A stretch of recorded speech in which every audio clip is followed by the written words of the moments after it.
Revolution from your bed. Welcome back to our second part with Kharina Kharran, talking about trauma-informed coaching, the power of seeking help, and the strengths we have within. Enjoy. Welcome back. So I'm here with the amazing Kharina again, and last conversation I was completely mind blown, and it took me a while to get kind of my RPM down after this call, and it made me think a lot. And thanks to you, Kharina, it really led me to a very deep reflective process about myself. And I will share something here. I've launched a book recently. I've talked about it several times here, and I think that in my writing process I was holding back because it triggered so much trauma. And the call with you and several other events, like a tiny rafting accident a week ago, caused me to reflect and think. And I'm actually going to reopen the book and delve deeper into the places I was afraid to confront. So thank you so much, Kharina, for this. You are so welcome. Inspiration. Yeah, you're welcome. I didn't know that was happening, but you're very welcome. I can't wait to read now. I want to hear the next version, the deepened version. Oh yeah, the first version is, I think it's lovely, but what I'm going to do is I'm going to go deeper into, my team calls it an inspirational part, but my own story and my own dealings with my chronic illness and my trauma and my past. And I'm going to take the entire part, which is the patient guide, because the book is also a guide for patients, for self-management, and I'm going to give it the right respect and frame it as its own book. So it was one of the hardest decisions of my life, by the way. But it's just like starting coaching, right? You have to be committed to a process. I want to pick up on our last conversation and talk to you about your profession, because you've been through so much professionally also. And you chose to be a coach, which is the maybe most unstable profession you can choose after coming from a Fortune 500 company, right? You have to start your own business, to do your own marketing and so on. So can you tell me a bit more about why did you choose and how were the kind of the practice around starting your own business? Yeah, no, definitely. So I went from being made redundant, to making a decision that this is what I was going to do. When you're in a job position and you're being paid like payee, and there's the regular income, so you don't need to worry about the money, but there's an element of dissatisfaction, and there's an element of not being treated in the way that you should, and your value being undermined constantly. Now, I was successful, However, sometimes if the management that you're under or the people that you're under, there's two parts of it. There's them and there's you. If they don't understand you, the individual, the worker, the leader, the manager, however you phrase it, despite what you're telling them, this is what I need, this is what's happening. When I'm unwell, this is the reason why. If they're just doing what, fair enough, every operation would do, send you to speak to a doctor within the company, send you for CBT or something like that. But if you do that with an individual that's working and giving 100% to the company, and they come out of that, or they're going through that process, but then you're not being part of that process, you're being a manager, a leader of them, and that's it. But they're not taking what you're doing consciously, there's a mismatch. So because you're doing all the stuff for yourself, when as soon as you step into the role and you log in at 7:30 and you give 100%, when your figures or your performance isn't where they want it to be for whatever reason, but they don't look at as to why it's probably like that, it just turns into performance reasoning. I have always had an issue with that. Not an issue in the sense of like I rebel against it. I just think to myself, if only I had the support that I needed in the way that I needed it, the types of conversations that were compassionate, then it would have been different. The me side comes into it, is the expression side, being able to express it. Now, when you have high trauma, you can't necessarily express, this is how I'm feeling, this is what's happening.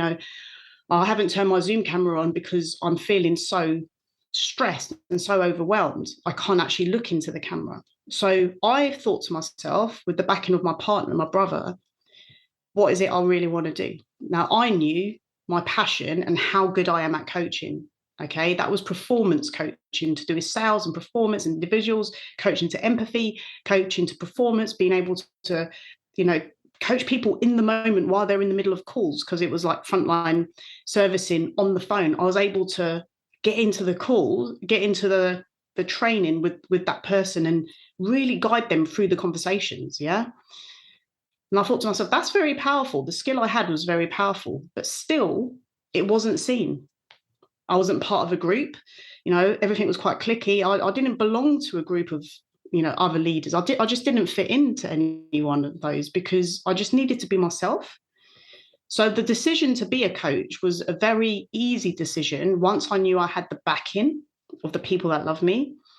And that's what I went into it. But I went into it fully immersed. I made sure that I was fully in the process. I joined up to a specific community, which I researched 100% because I already had qualifications, which I'd done myself off my own back because I wanted to be better as a leader. But I wanted to raise the level of not only the qualifications, but being able to coach back to people using that intellect that I had. The only way I could do that was getting constant feedback from other people. So I made that decision. So I was guided with this particular company. I was guided as to how to set up a business. Now, I had to invest in myself. So the money that came back to me from redundancy went back into me for the business. Yeah, that's what I done. I chose, because I always believe that money comes, money goes. You need to circulate money for it to come back to you. The more we hold on to it, we'll find that it tends to be a focus. But if you keep the focus on I've got a higher potential, and keep the focus on that and do the right thing with the money, we can use it in a way with the laws of attraction and laws of the way the universe works in a way that makes it successful, even if that success takes time. Because it's like one person at a time, one payment at a time is changing lives. That's why I looked at it. I didn't think that I've got to do all of this. I just thought I just need to help one person. That's all I thought of. And I still think like if I just help one person, it's enough. And every time one person comes, it's enough. So once I knew how to create a business, so I've done something which was called like how to launch a business. I had the infrastructure and the knowledge how to create the infrastructure to make the business happen. I'd done everything that was said. I followed everything. So I created the website, created my logo, created my business design. And at the beginning, I was doing trauma-induced anxiety, which is completely what's needed in the world, but people don't know that's what it's called. So I wasn't being successful. Nothing was coming back. So I thought, okay, I need to re-strategize. And that's when I thought, I need to say exactly what I do and just be blunt about it. But if I do this, it means I have to be 100% honest and be authentic. I have to be honest about my story. So I wrote the little book that I wrote. I have to be honest about my background, which was included in that story, and say I have CPTSD. I had to say it out loud. That is what I have. That is what I'm struggling with. And yes, I'm in therapy, but you don't need to finish some therapy to be able to be successful. You do it to support your living, your mental state. So you've got techniques to push you forward. So that's how I created the business. And that's where the thought of it came from. Oh, this is really interesting because I was struggling myself with kind of not being my true authentic self in business because I was a bit too modest, I think. And it was always easier for me to kind of put a blanket above my head saying like entrepreneur. And in Israel, everybody is a startup entrepreneur, so like I'm an entrepreneur first, and the story is somewhere as a back engine, but it's like on impulse. It's not on warp. It was really kind of slow burning.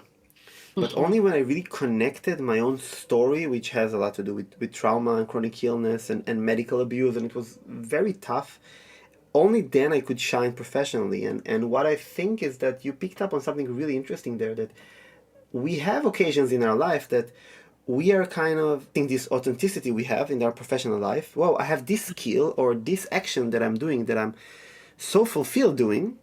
But then we have nobody to empower us to take it and do something about it, right? Exactly. So true. Yeah. So basically, you recognize it about yourself as let's call it a business coach for a second, like as a business inside, like Yeah, infrastructure inside your company. But most people, and we have a lot of listeners here that wants to be entrepreneurs, they don't make this leap. Do you have any kind of advice of how to, when you pick up on this skill or passion zone or passion area, how to bring it into life? absolutely. So you have your goal, okay? You have to have a goal. You have to know where you're going. You don't need to know how to get there. That's one bit of advice. Number two would be we need to collectively think in our wished fulfilled state, okay? Stay in the state of when you imagine being that person that you've always wanted to be. You put yourself in that state, and there's ways to do that through meditation. You get yourself to the state where as soon as you open your books or you open your laptop in the morning, you are already that person that is successful, that people are coming in, and you imagine your inbox full. You imagine people calling you because they want to invite you on stage, or however, or in schools or in business, whatever the business is. You get that in place. Now, nothing happens. You can have as much intention. You can be as much, I'm so positive, I'm in the state, okay, but you have to take action. So imperfect action, I know other guests have said that before, you have to just go for it, because no one actually really knows you personally. So it doesn't matter what the audience say, but what matters is there'll be feedback. Then you can change and adapt what's needed. So get yourself into the right state, start your day where you're in that state. Like I woke up this morning and I've been working really hard on some stuff. And sometimes things doesn't come in flowing. And I'll just like, my partner's left a message on my board here in front of me saying positive thoughts and positive energy will help you fulfill your, and then I can answer that, the rest of that. So I then left her a little post-it saying, thank you, I love the message. Yeah. Lovely. So it's little things like that, because we need to be backed. But when you're doing online business or entrepreneur and you're doing it from yourself in your own, like in my own room, there is no one else around you. Yeah, there's no one else around you. You're just left with your thoughts. But as soon as your thoughts start, just pull them back. Like me, like today, as soon as my thoughts started going, I looked at the message that she left me. I'm like, yeah, that's so true. Get focused, go back. As soon as my brain went away again, focus, get back to it. And that's what I do. I have loads of little messages around my room, basically, positive messaging. Now I took them down because we're recording, but yeah, I've got like messages all around that there's just stuff on cards, for example, Lovely. and I just have myself surrounded. And I said that, I believe in God. I've got the little image, however you say it, of God there. I've got like my brother that's no longer in the world there next to me. So I've got like, I'm surrounded. You bring people in therapy. They say, bring people in when you're in certain states and you're not okay.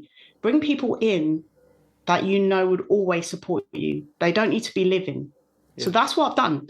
I have God in my room. I have my brother in my room. I've got a message from my partner. It's like, what else do I need? I don't need anything else, So if there's no people physically around me, I create that energy. So those are lots of little tips. The main thing is staying in the wish fulfilled state as much as you can. Learn how to do that.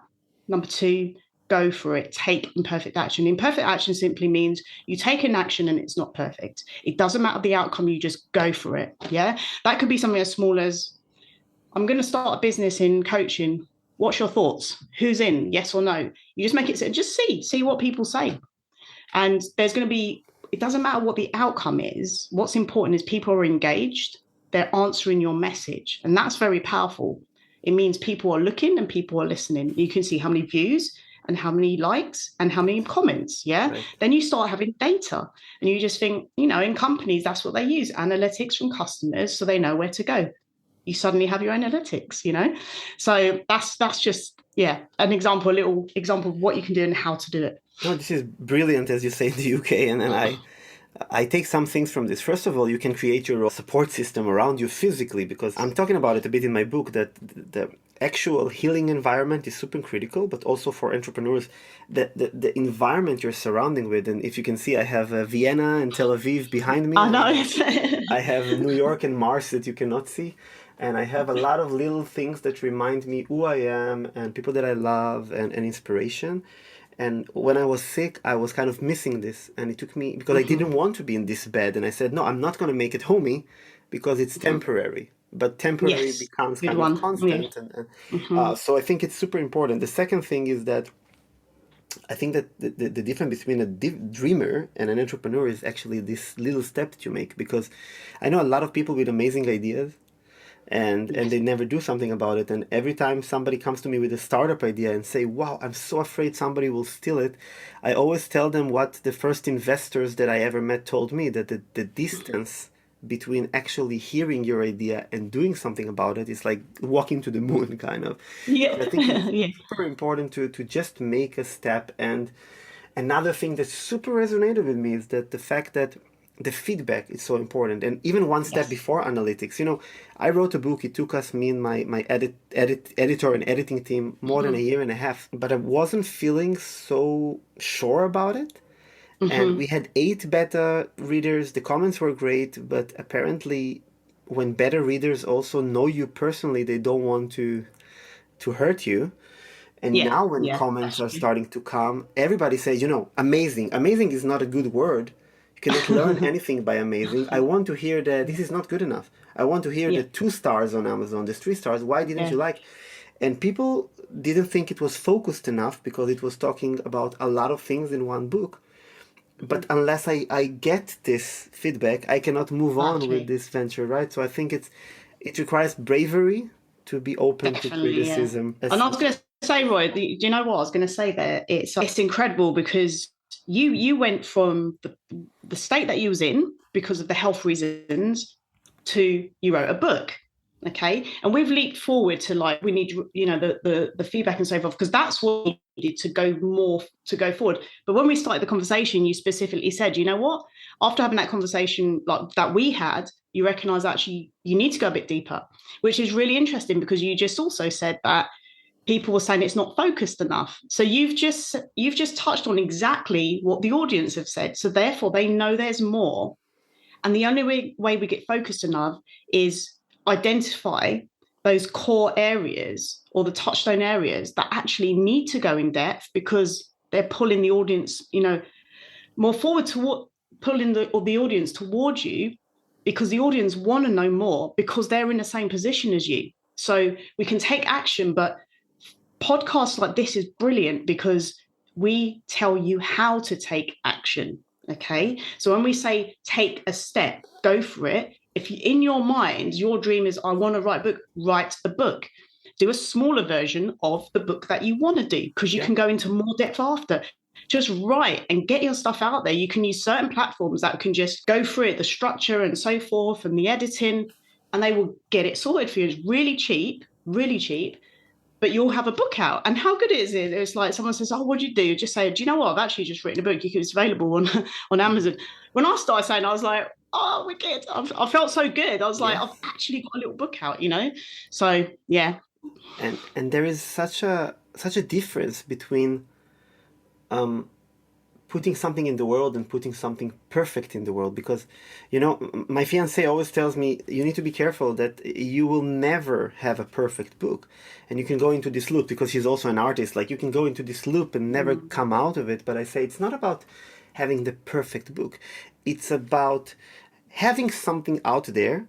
It's for me to launch a Yes. book, get an ISBN code, put it on Amazon, put it on like Thalia and other like European or international networks. Great, it's Yeah. out there. This was for me. I'm an author now. But Yeah. to make it something that will reach millions of people, this is already perfection. This is expertise. This is hard work. But I Yeah. really believe that everybody should tell their story in one way or another. And I write it in Yeah. my book too. That make a podcast 5 minutes a week. Write a little ebook, do a reflection session, write poetry, draw, whatever. Go for it. Go for it. Just put something out Yeah. there Just to go help for you it. Yeah. reflect and deal with what you're going through right now, because we live in this reality, especially if we're struggling, that it's very hard for us to have this authentic moment of communications. We're Yeah. surrounded with social media and stuff that are not serving us always. And it leads me to kind of a question that I'm drawing back like a few minutes before, that you said something about trauma-induced anxiety. Can you tell us a bit more about it? How to recognize it, what to do about it? Mm. So the thing that's a little bit different when you have trauma-induced anxiety is the anxiety when you're in the state of anxiety. So your heart is racing, you're breathing faster, your breaths per minute's faster. You don't feel like you can regulate. You don't feel like you're in control. So people that have anxiety have these symptoms. There's loads of other, but these are some. You might start sweating. You might have cold hands or hot hands, and you just don't feel good.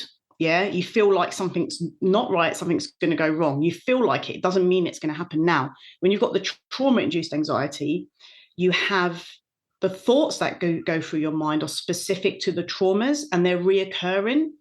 And that's when you may have things like flashbacks, intrusive thoughts, like for example, you might say something like, why I'm such a why did I do that? Straight away, if you've got trauma-induced anxiety, you're saying those words because you're hearing the words that were said to you. So it's specific to the trauma that happened, or it could be an impact, more like PTSD, for example. Not all PTSD is impact, but I'm giving an example where on impact a certain thing happened, and so you hear a loud sound and you suddenly feel anxious, but you don't know why you're feeling anxious. So that's where the trauma induced is induced by the anxiety comes from the trauma that's happened.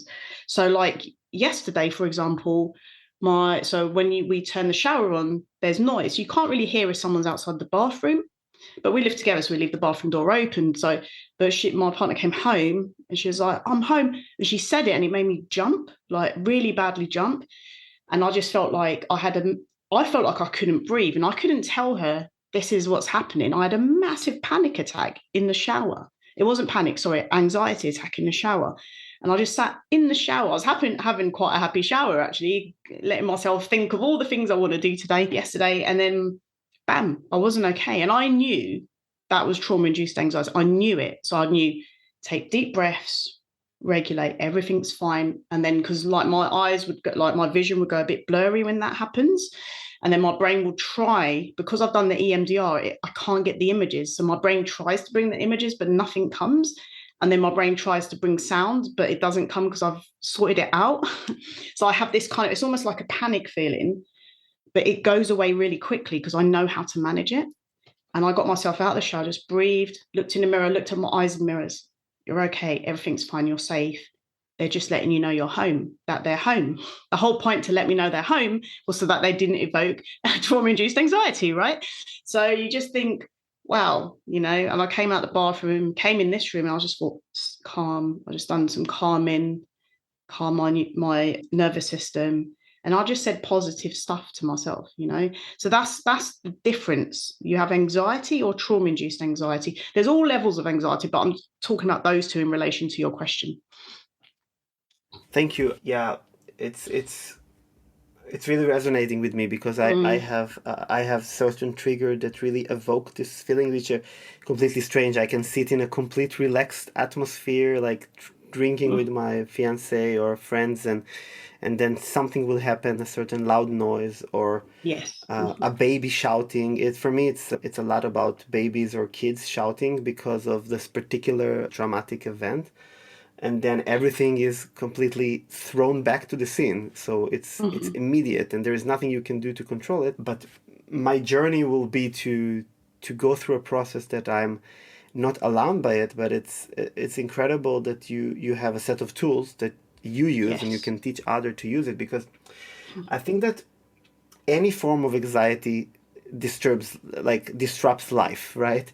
Yeah. And sometimes we don't really have the courage maybe to face to ourselves that we have a problem, because we feel shame, like somehow shameful about it. Like, it took me years to just say it out loud that I think I have some sort of a post-traumatic reaction. How can I, as a listener right now, if I think that I have anxiety that maybe originated by a trauma, like, what is the next step for me to do? Definitely reach out to someone like myself, like yourself, your GP. At that point, it doesn't matter who you reach out to, because any professional will signpost you to the right person. So you reach out not to create business for someone, you reach out to understand what it is you need. And that's what discovery calls are for. when you have a coach that offers discovery calls, that's what it's for, because they use that time and they get the information needed. They give you quick, like myself, on people that I know that are coaches, they give you that do this type of work for anxiety, PTSD, and so forth. They give you quick relief techniques so you can calm down. So you don't need to work with that person. You will have something that will calm you. They will definitely calm you down. That's number one. Then they will signpost you. So do not stay. So the thing that I used to do, just stay in my room. Stay in my room. Yeah. Like literally days and days and days, I'll just be in my room. And because I was working from home, I was just in my room all the time. My room had absolutely everything I needed. I had ensuite, music, I had a fridge, and I made my room so comfortable. But that's good to a certain extent until that becomes your life. And that's what happens when you have trauma-induced anxiety. You stop talking to people. That's one of the things that happens. So, yeah, I would say you reach out. It doesn't matter who you reach out to, someone with a professional background that understands this stuff, or a friend of yours, someone that you trust. You reach out to anyone and say, can you help me find someone to talk to? You just talk to that person. There's so many people that have come to me or on Facebook, I message them. All I want is the best for them. Yeah. I want to know that they reached out. I don't care what happens next. If you want to work for me, that's a separate thing. But if you're not okay and you're having intrusive thoughts and you're feeling anxious and you feel like you don't want to go out and you don't know how to talk to someone, I've got something called a purple heart. Okay. I'll share this with your listeners. Such an incredible thing to do. So the purple heart, which you can do as an emoji, and this started with me and my friends when I was quite suicidal. Okay. My relationship broke down. We lost a pregnancy. And yeah, I just felt like, what's the point? I didn't understand where I fit in. But rather than voicing it, I shut myself off from the world, like massively off. And then I created something called Purple Heart, because at the same time, my friend became suicidal. And my partner at the time, she sent a message saying help. And we went to the seafront in Brighton, and she was just ready to walk into the sea. Yeah, it was that bad. So I was in the state, she was in the state. We both didn't know how to, but we tried to get help. The main thing was talking. Then I sat down and said to her, we need to create something. If we can't talk to each other, because when you're that bad, you don't have the vocal. You can't say, I need help. Yeah. So we create something called a purple heart. So if you send a purple heart to a friend, it means that person is not okay. They're not okay to talk, but they're trying to say, I need help, and they're reaching out. And if you receive a purple heart, it means that they need someone to communicate back to them. Simple communication back. You can send a red heart back, something that's a different color. And it means, I've heard your message. You can create the code of yourself. I've heard your message and I'm here for you. That's it. Then you can send voice notes to them if you want. But calling them in that point is probably not the right thing to do, because they won't answer because they're in a state. So you need to communicate in a way that works. And you can send a picture, usually saying, I love you, you are heard, you're not alone, is enough, with a picture of you and them. Yeah. So Purple Heart, I'd say that would be one of the easiest, best ways. I mean, even if we had this for like kids and students and anyone in the world, especially with guys. When I say guys, I mean all identities that identify as guys, yeah? Everyone needs to have the ability to say, I'm not okay. That's it, and then we go from there. This is brilliant, Kharina. I think this should be one of these small ideas that virally goes around the globe. Yeah. Because with one emoji, like one character, you've created basically a language of care and communication. Yeah. Because I know how it feels like to be like on your edge, and you're in your darkest moment and you cannot articulate yourself, and you're also afraid that if you say something, nobody will come to your aid. I think it's brilliant, and Purple Hearts can really maybe save people. So I'm super grateful for you for sharing this with us. I think this Purple Heart method is simply incredible. And to pick up on that, I want to ask you, if somebody is feeling that they're really struggling right now, and they want to call for help, they want to ask for help, but they're afraid that they're not going to receive any help from the other end, is there any technique or tip you can give them? Absolutely. So I'm going to do these with you so you can try them out. Okay. Sure. If you know the mic's gonna, it's gonna pick up on the mic, just turn the mic off while I do it with you. Sure. So there are a couple of things. First of all, you'll always get support. Okay. Someone will respond back. What we do is we send the purple heart. I don't need it so much now. Okay. I don't need to use it, but I have friends randomly, sometimes they'll send it. The idea of the purple heart, someone responds. Okay. It doesn't matter who, you send it to all your friends, everyone that knows about it, and someone responds. And that's it. So that's the agreement. That's the trust. That's the agreement. So someone will respond. You send a message to me, I will respond. Yeah. Send it to Roll, he will respond. So let me tell you some stuff that you can do. Some really simple stuff that usually you go to therapy for. There's something called tapping. Yeah. EFT and TFT. So you've got the emotional freedom technique and the thought. The TFT one is a thought technique. Now, to evoke the state that you need to regulate, which is really good because I'll explain how it works. We've got our sympathetic system, okay? And we've got something called the vagus nerve. When we're overwhelmed in a state of anxiety, that area becomes overwhelmed. Now, in the first episode, I taught this around the ear area, okay? It does run through, it's your nervous system.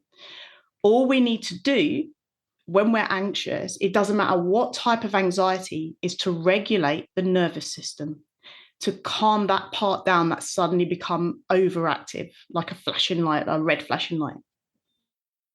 First thing to do, you take 3 slow, deep breaths in and then out.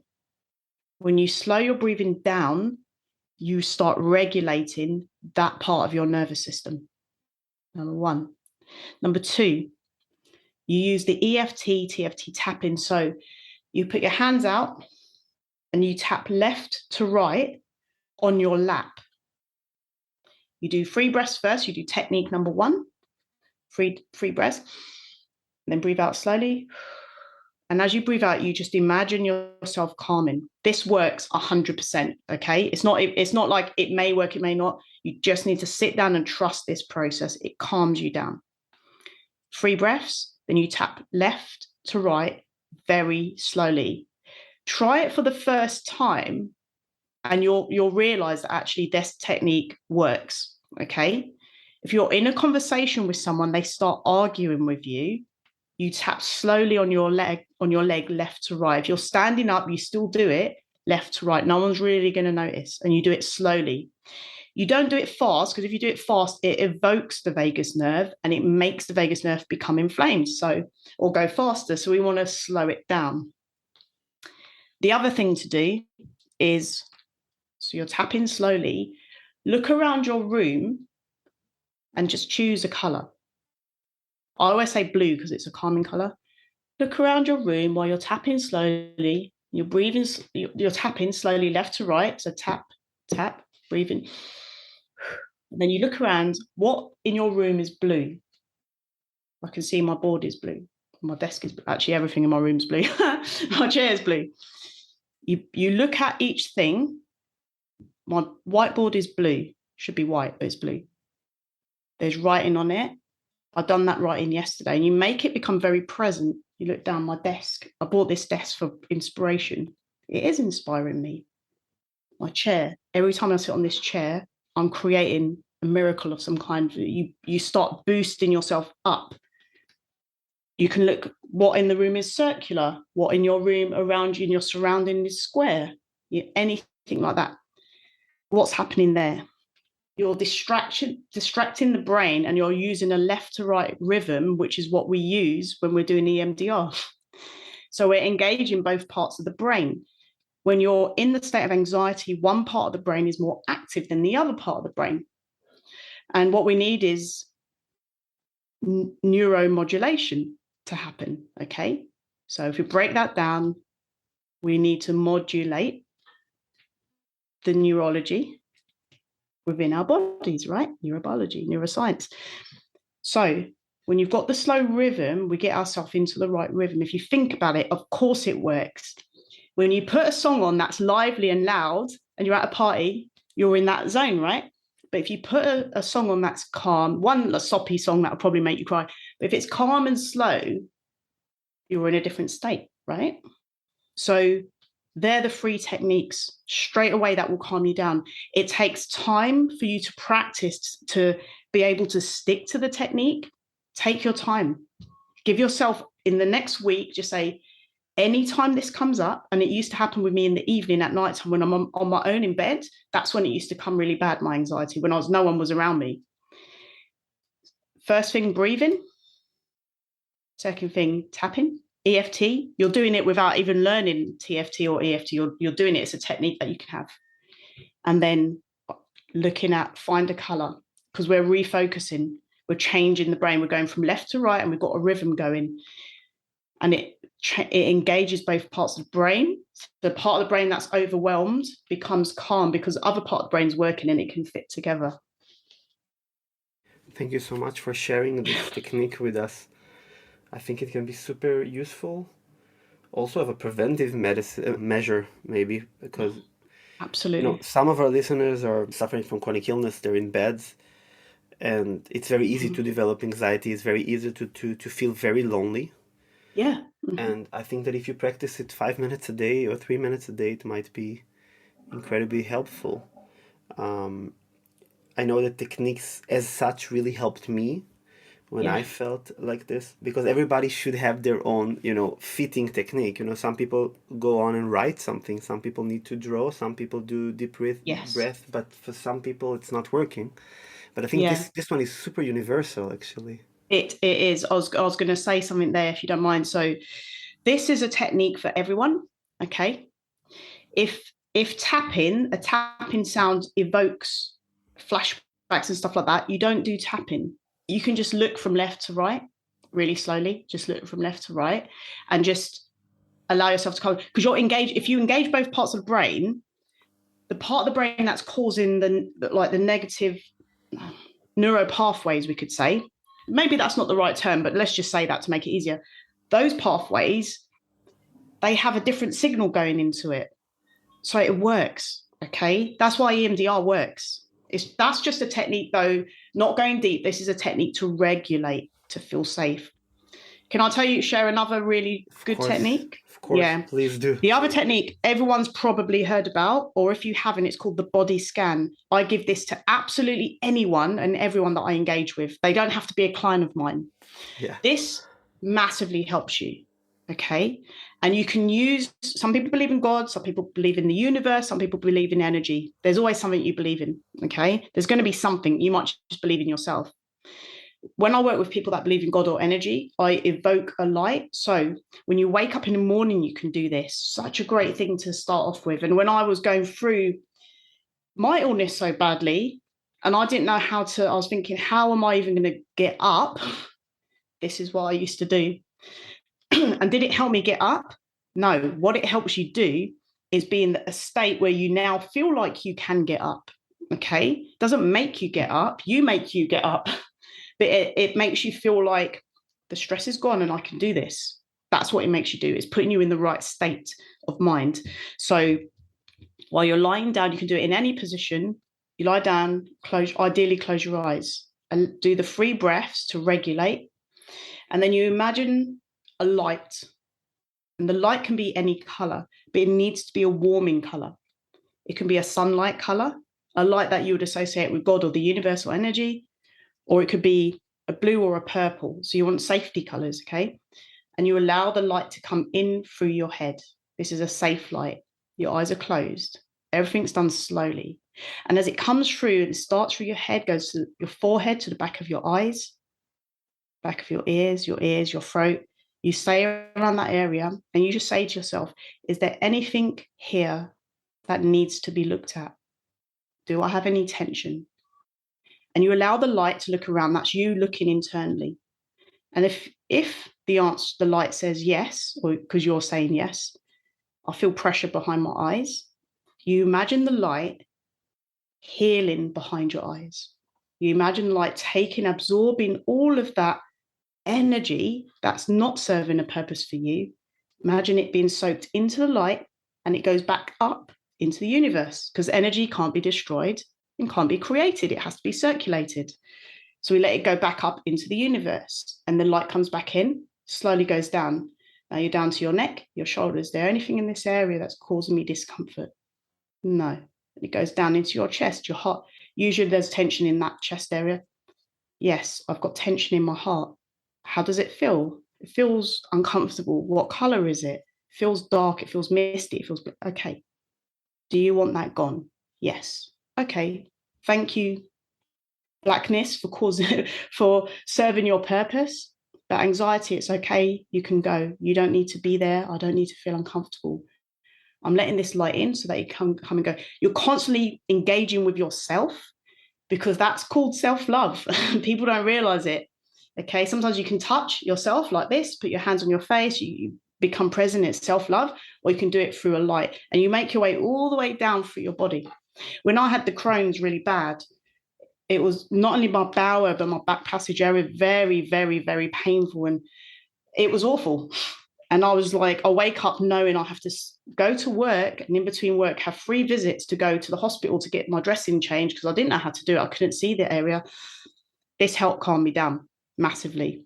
It enabled me to be in a state of calm, because by the time you get to the bottom of your feet, you do every part of your body. You then breathe the light back in, you make it circulate, you make sure you're okay. This takes about 5-6 minutes, not a long process.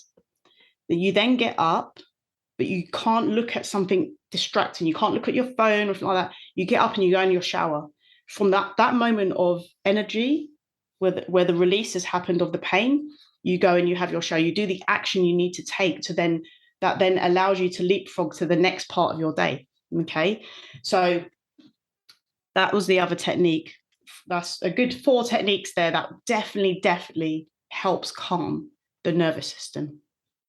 Thank you so much for sharing this. Do you recommend listening to certain music or white noise or brown noise or anything like this while doing this?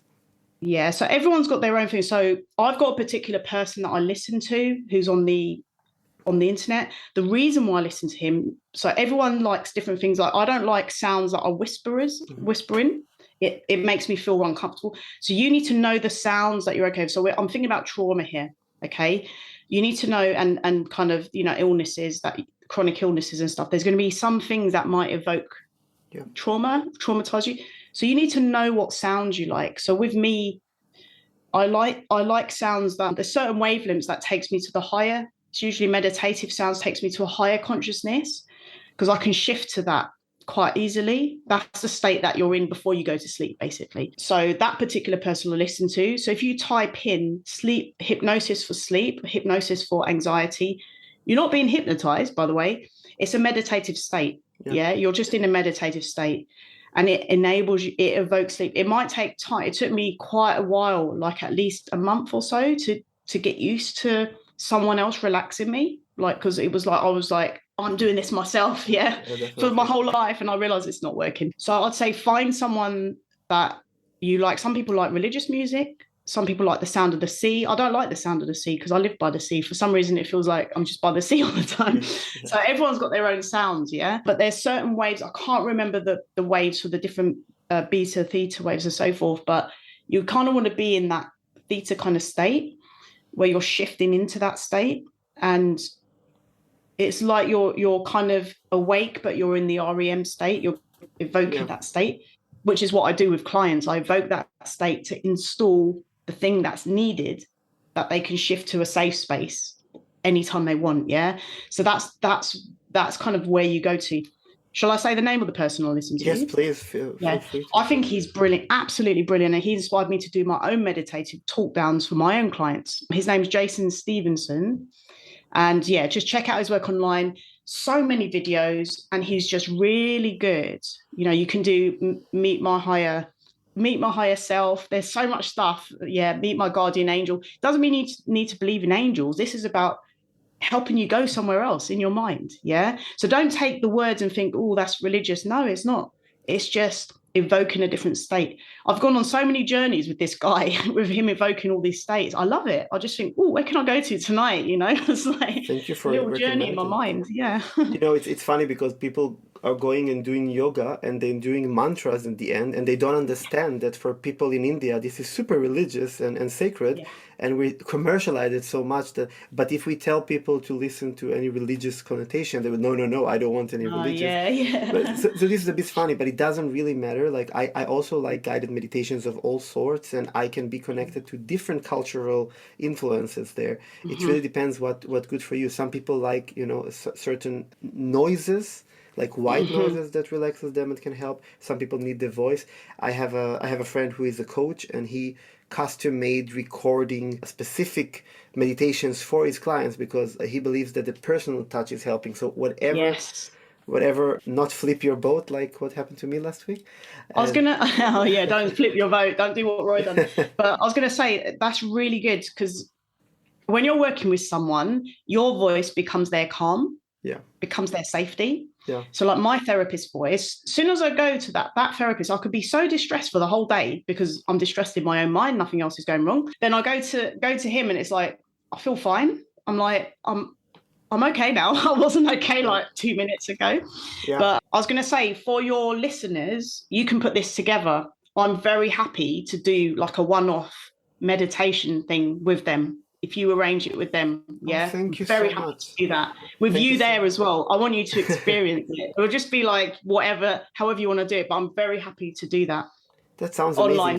amazing. And I will, of course, link your website when we are ending our conversation for today soon. And I really recommend you guys to check out Kharina's work. She's doing incredible things. And, we're bombarded with people who try to help. Like we have overflow of good intentions. But it's really That's important good. to like avoid hacks and people who tell you I can replace therapists, doctors, or so on. So this is the Yeah. first warning sign. The second is Yeah, nobody can kind of decide for you what's good for you absolutely. in terms of methodology and so on, because there's so many. Like I know people who they hate to be touched, and for me, I've been to an osteopath this week and it was completely a sacred moment of healing. Just her gentle touch, even though it was so hurting because I had I had a little injury.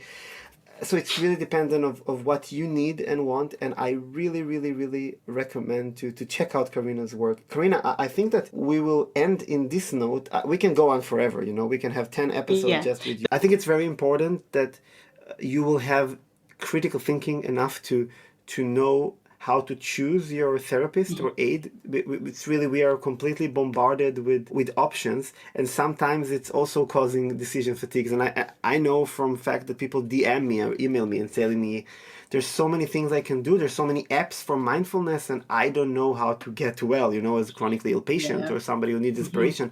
And this is why I started the patient school, by the way, because I wanted one validated place that it's medically and psychologically validated that if you are a patient and want to deal with your chronic illness and move to the next step of managing it, you'll have a place that you can trust.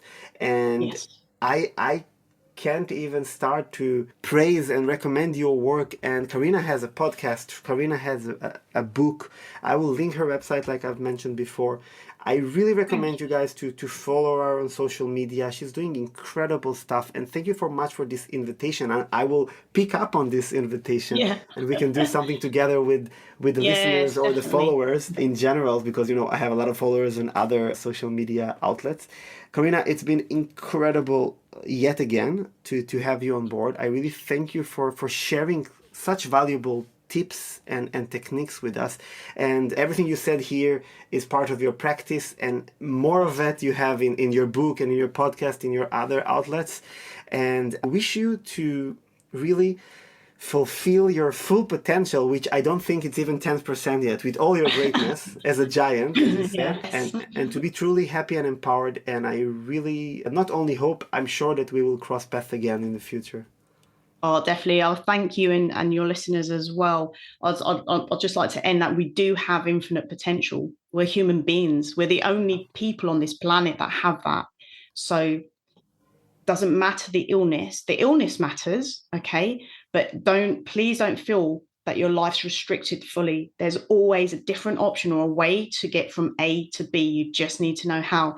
Maybe don't use a kayak like Roy, but there's always a way, okay? There's always a way. And we're both here to support that way. and the work that you're doing, Roy. I mean, I'm quite new to seeing the work you're doing. Very proud of you. Very proud. And thank you so much for this opportunity. Thank you so much, Kharina. What a wonderful way to end this two-part podcast episode. We have another episode that is already out there with Kharina. And I wish you all the best and see you guys in the next week. Thank you.